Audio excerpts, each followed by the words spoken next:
انتهت مباراة الأهلي وكهربا الإسماعيلي، وإن النادي الأهلي قدر اللي هو يحقق انتصار مهم جدا في الدوري، وارتفع رصيده إلى 18 نقطة. خلينا نشوف الأهداف وبعد كده نرجع ليكم. أحرز الهدف الأول أحمد كوكا عن عرضية من محمد هاني، وبالفعل قدر اللي هو يسجل الهدف الأول.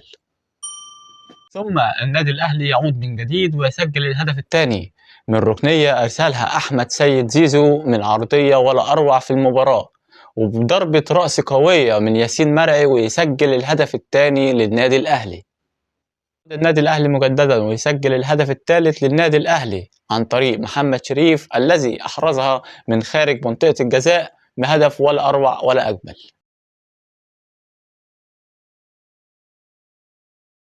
في الدقيقة 57 يعود نادي الكهربا الإسماعيلي في المباراة ويسجل أول أهدافه في النادي الأهلي عن طريق محمد أناجم برأسية ولا أروع.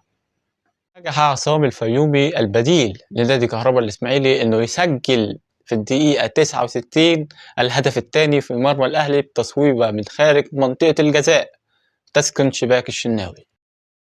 نجح النادي الأهلي وعاد إلى المباراة في الدقيقة 74، قدر اللي هو يدخل الهدف الرابع من كرة ثابتة عن طريق اللاعب أشرف بن شرقي.